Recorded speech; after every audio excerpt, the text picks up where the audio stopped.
The following is a special presentation of Tony Kurre Radio. From hot dogs to cool kitties, this is Darkside of the Pooch. Welcome to an edition of Darkside of the Pooch. Dr. Rab, what you got?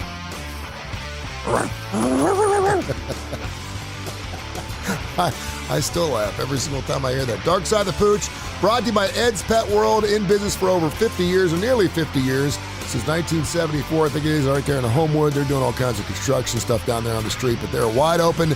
They've got exotic pets, man. If you want a great exotic pet, and they're going to do everything they can to make sure your exotic pet is healthy, that you have a long life friendship with that exotic pet.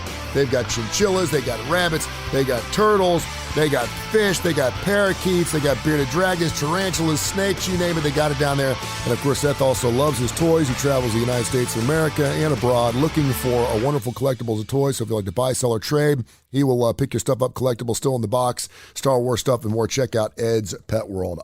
We've got a lot to get into today. We have a Guinness Book of World Record I want to get into with you. We also have dogs on drugs. I sent you a story a couple days ago. I hope you saw it. And also pet bills and inflation. And we got a couple of Mutt Mail emails as well. So you ready to jump right in? I cannot wait. All right. So let's get into the Guinness Book of World Records. This is an amazing story. Just set yesterday for a dog named Pebbles. It's a toy fox terrier from South Carolina. What do you think this dog set? What kind of record? The longest time standing still. You're close. March 28th, 2000 is when it was born. What? Yeah, it's 22 years old. Yeah, which set a new record. The old record was 21, but it's a 22-year-old toy fox terrier born in 2000. Isn't that amazing? I bet it has more teeth. More years than teeth. I bet it has more years than teeth. What's the oldest animal you've ever taken care of? And what's I've never heard of a dog growing past like 16 or 17. 22 is crazy. I've never had a 22-year-old dog. I think I've had a 20-year-old cat. Maybe it was a 21-year-old cat. 20 or 21-year-old cat.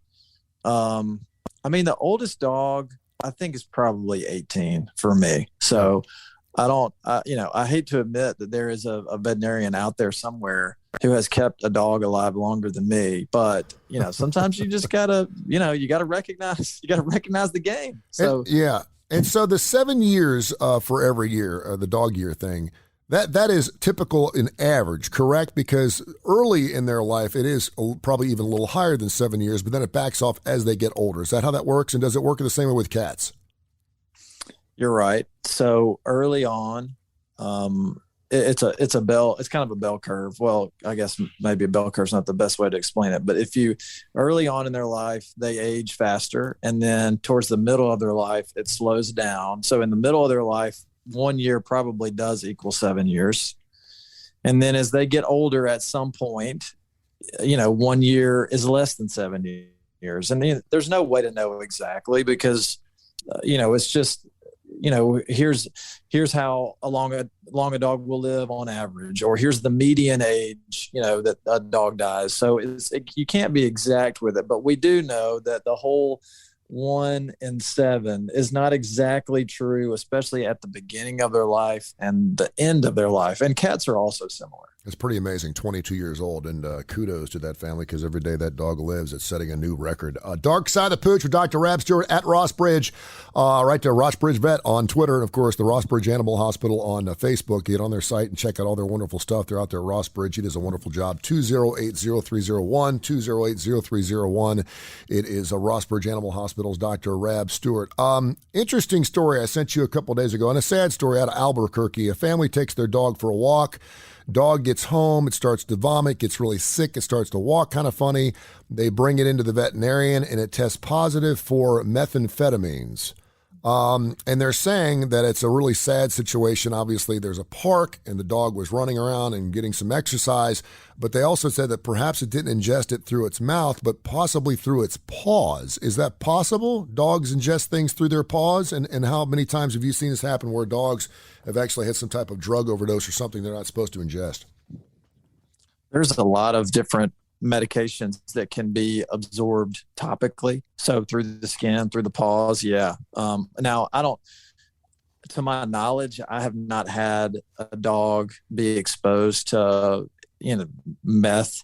I think at one point in time, I think I had a dog eat some Adderall, which is an amphetamine, but I don't think that this article is talking about something like that. No, I think this was, I think this is just straight meth. So I've never had a dog do that. But as far as your question of topical stuff, it's really incredible what you can have formulated for medicinal purposes these days. Just about any drug you can think of that you're trying to give a dog or cat, you can have a compounding pharmacy make a transdermal gel of that medication.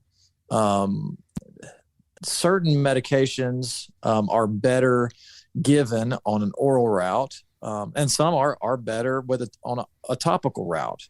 But some pets they just won't take anything orally, so you have to kind of get creative. Yeah. So it doesn't surprise me at all that something can be absorbed through the skin like methamphetamines, because we do that on purpose all the time with other medications. We just have them put in a transdermal vehicle and we put them on the skin. Have you, and I saw other stories, and obviously we don't have this issue here in Alabama because it's not legal, but have you talked to any other veterinarians across the country? I know you travel and do conferences and stuff about the ingestion of cannabis, since it seems so relevant and prevalent throughout the rest of the, because if you look up stories and you look at just pull up dog ingest cannabis, there's hundreds of stories out there where animals are getting to people's stashes. Yeah, it's happening. It's happening all over. And we get more and more continuing education on using it legitimately. Yeah. Forget it, my dog or cat got into my stash. You go to just about any conference that is around and they're going to have somebody speaking there on cannabis. I got, there's a publication that I get in my inbox every day. And the headline of the article was what you need to know about cannabis oil.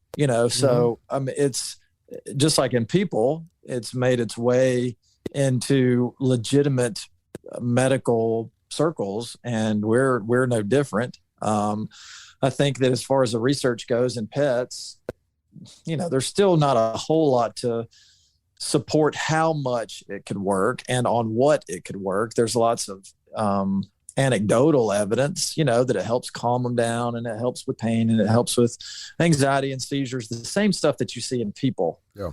But we won't get into it, but there are some conspiracists out there that would claim why there's not good journal articles or studies supporting it. Big pharma being one, but that's, who knows what the truth is, and someday we'll know what works and how it works and at what dose it works. There's no doubt. This is Darkside the Pooch every Monday here on Tony Kurre Radio. Tony Kurre Radio is Darkside the Pooch Monday, period. The show runs at noon and 8. It runs fresh and new. A lot of people are going to Spotify, listen to all your previous episodes. Spotify is blowing up. It's doing great. You can leave us emails there. Go to TonyKurreRadio.net, become a bonehead, leave us emails. We'll get to our mutt mail coming up in a few minutes. But then people are listening to those shows. They want to hear the new fresh shows. So I'm loving the fact that we're on top of this. And of course, it runs every Monday at noon and 8. And thanks to thousands of folks who tune in every single Monday here on Tony Kurre Radio on the Tony Kurre Radio app. It's all free. Everything's free. You don't have to pay a subscription or anything through Spotify or Tony Kurre Radio.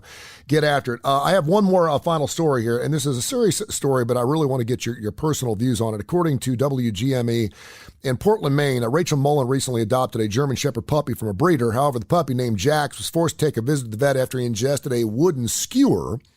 While speaking with the local news station, she said that her usual vet recommended that she take her puppy to the Maine Veterinarian Medical Center for further care following the accident.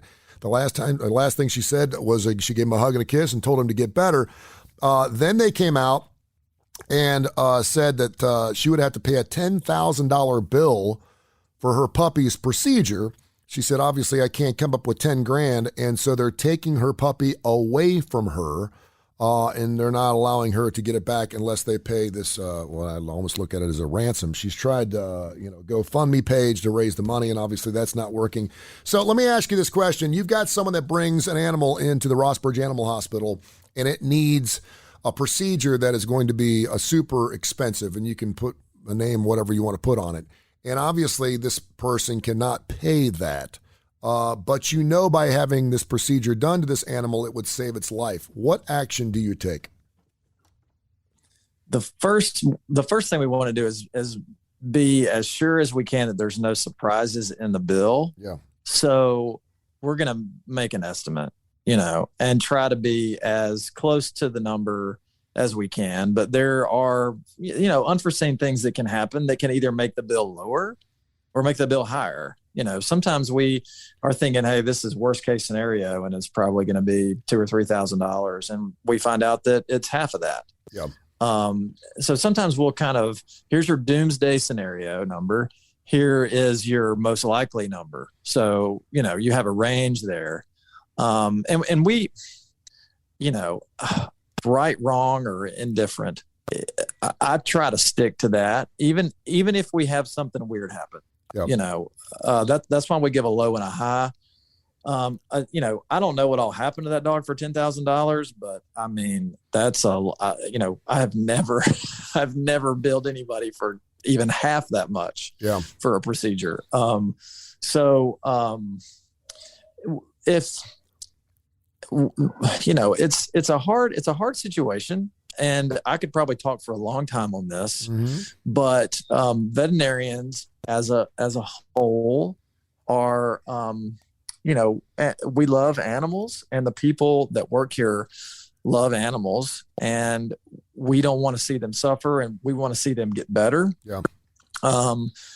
But we do also have to pay for the medication that we use. We have to pay our staff. We have to pay ourselves. We have to pay the rent or the mortgage, or, in my case, the HOA.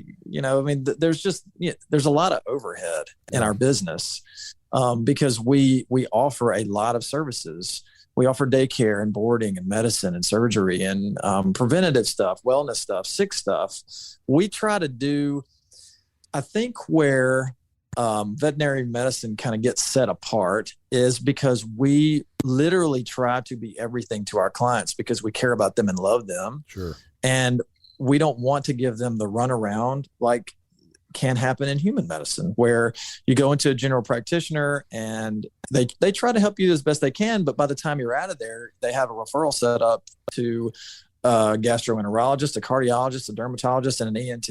And you're like, hey, I got a job. I'm not a professional doctor visit goer. Mm-hmm. So, we try to do everything we can here. And I think because of that, we have a high overhead. So there's always in our profession, there has been this line in the sand of trying to help even people who may be a little less fortunate, but also trying to get paid for our services.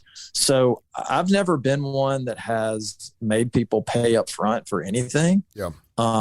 Because, I just come from a place where it was, you do the job and you get paid, and you're going to be responsible and do the job. And then the people you're working for are going to be responsible and they're going to pay you.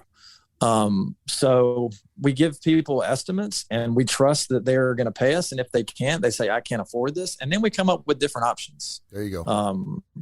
And that's what it's about. Yeah. And I just about reading this story, and I've seen this story all over the place. It seems like a real racket. I don't know what kind of damage a wooden skewer could do to a puppy. But 10 grand seems like a large amount. And the fact that she sent this dog off without knowing how much it was going to cost, doesn't seem right to me at all. Of course, our human health care does that a lot in hospitals around. I mean, it sounds like for $10,000 that they skewered the dog, roasted it, brought it back to life.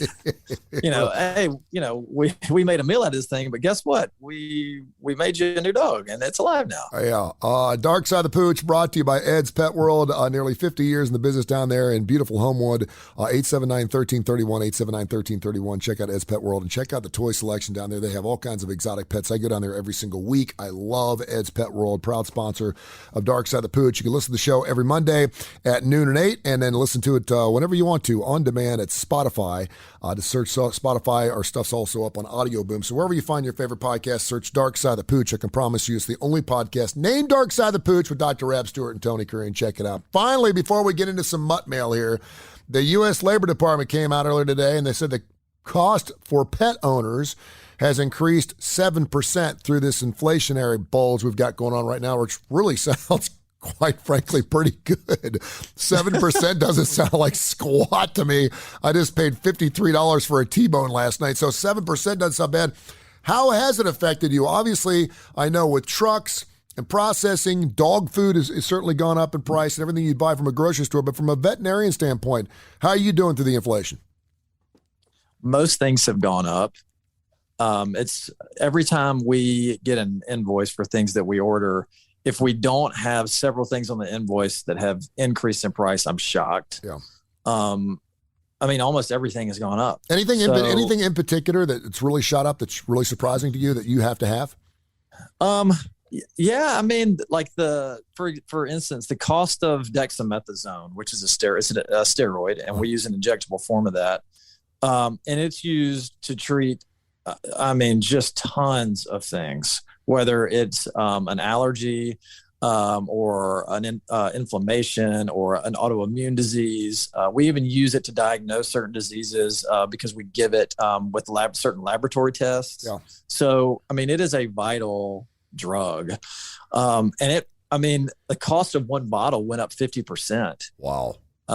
So, it's everything is going up, and some things, I would say that probably the majority of the things are in that 7% range. So that's probably where it comes from, is 70% inflation. And I think, my accountant told me, he said inflation is about 7%. So I guess we're all reading the same thing, and whatever we're reading is true. But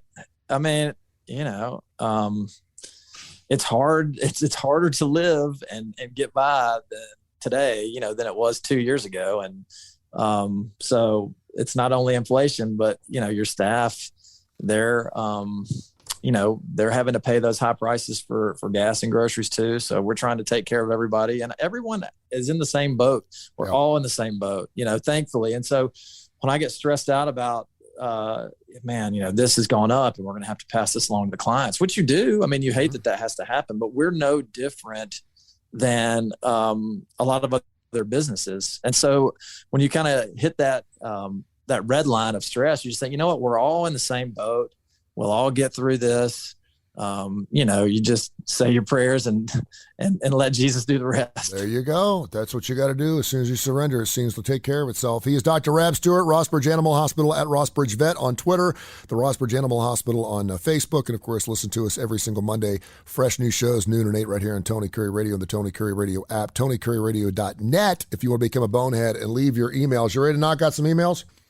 Yeah. Josie says, can Dr. Rab, this is perfect for this $10,000 bill, can Dr. Rab please give me the details on what pet insurance is and how it works? Is it worth it? It can be, for sure. A lot of pets that, for whatever reason, they just have chronic issues. And sometimes you don't know up front if they're going to have chronic issues when you get them. The way that pet insurance works is the pet owner is reimbursed by the insurance company. So they go into a veterinary practice and the bill is whatever the bill is. And so the client would then pay the veterinary practice, and the veterinary practice submits whatever the diagnosis was, whatever the medications were, and the total invoice. The veterinary practice will submit that to the insurance company, and then the insurance company reimburses the owner of the pet. Okay. So from a standpoint, for human medicine, that's not the way it works at all, obviously. No. You pay a copay and then the insurance company pays the doctor. Yeah. So it's not like that with us. And I like that about it, because there's no, it is what it is. Everyone knows what it is. And you don't have to wait to get paid and that sort of thing, because that makes budgeting difficult. Yeah. So how does it work I know how it works with houses and cars and obviously, pre-existing conditions with the human body, but how does it work with animals? Do they do it by breed, or all animals? Is there a flat line of, doesn't matter what your dog is, or is it based on the age that you actually start to insure that animal? How's that work? Do you know? Honestly, I don't know. Yeah. I know that there's of course different companies that will offer pet insurance, and there's also different plans. You can have plans that are wellness, so they'll help cover the cost of just your routine kind of maintenance. Mm-hmm. They'll have plans that will do emergencies only, and they'll have plans that will do everything. And there is a deductible that you have to hit, just like for human insurance. So in some ways it's similar, in some ways it's different, but I've never had pet insurance, so I don't really know that side of it, because we're really kind of separated from it. Yeah. The only thing we do is submit the bill and the diagnosis and the treatment. And since, I can work on my own animals for not very much money, I don't need it. So I have no experience with it on the client side. Yeah. And typically you would think it wouldn't be that expensive, because I can't think of too many things, outside, obviously a catastrophe or something where your animal gets hit by a car, whatever. The thing that is, dogs have so many like nagging chronic problems, and probably the one that we see most often are allergies that would cause skin infections and ear infections. And if you are out there, I'm sure there are tons of people that are listening that have had a dog like this before. If you've had a dog that struggled with what's called atopic dermatitis, I mean, you can spend thousands of dollars a year on visits to your veterinarian, on medications, on diagnostics. What is that?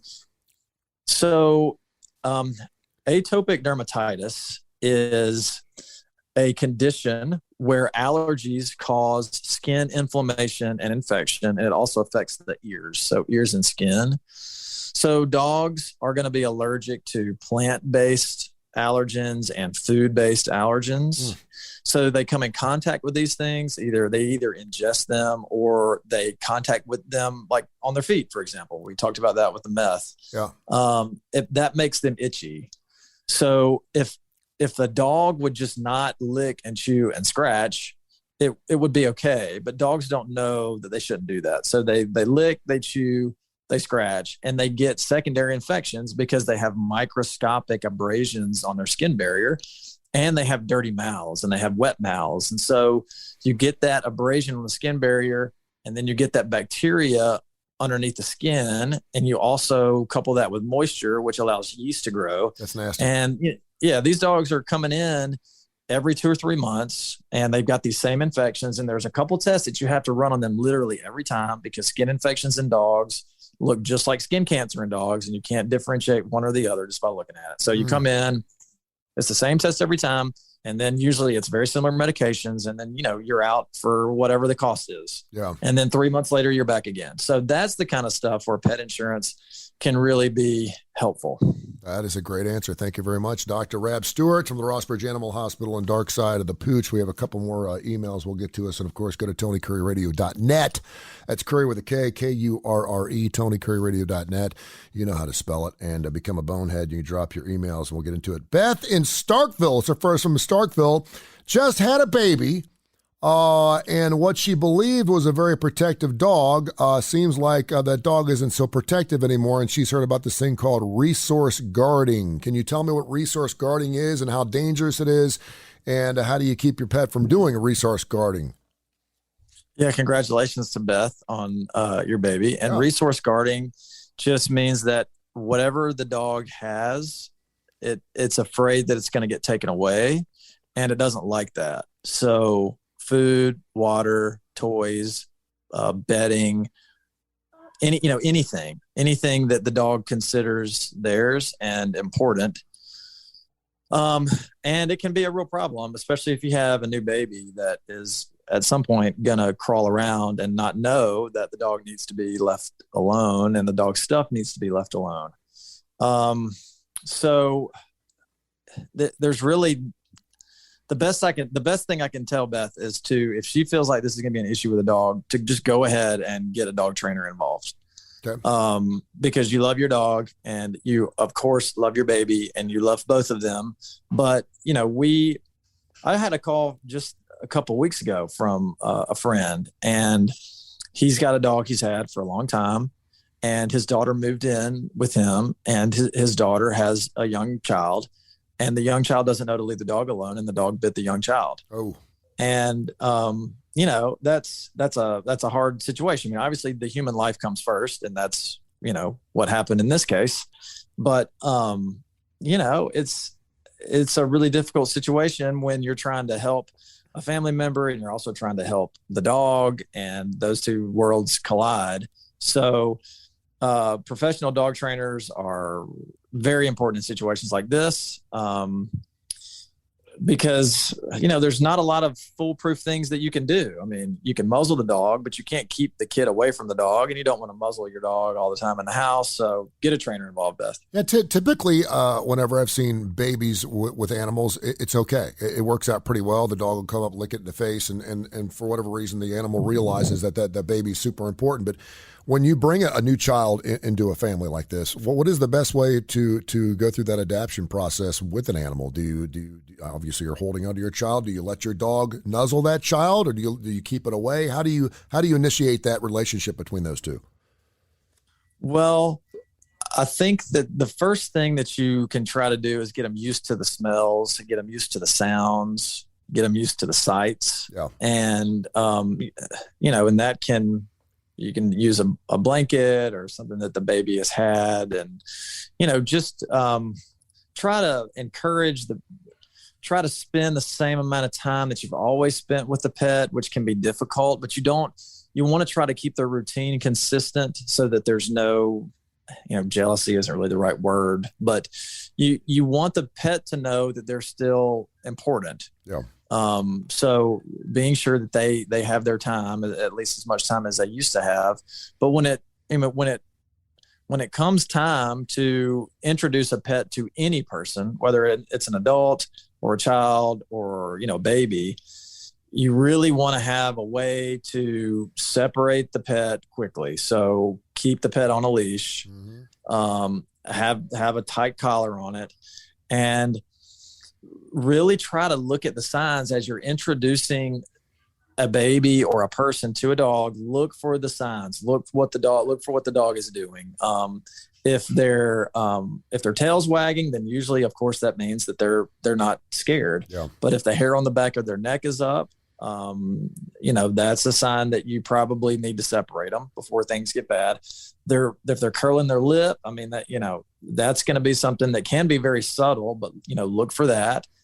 If they're putting their head down and their butt up, that's usually a playful position. Mm-hmm. But even that, you want to be careful, because the dog doesn't know that how fragile that baby can be. Yeah. So even though the dog isn't in an aggressive stance, if he's ready to play and pounce, you want to be there so you can, pull that dog away, because aggressive play can be just as bad as just straight aggression.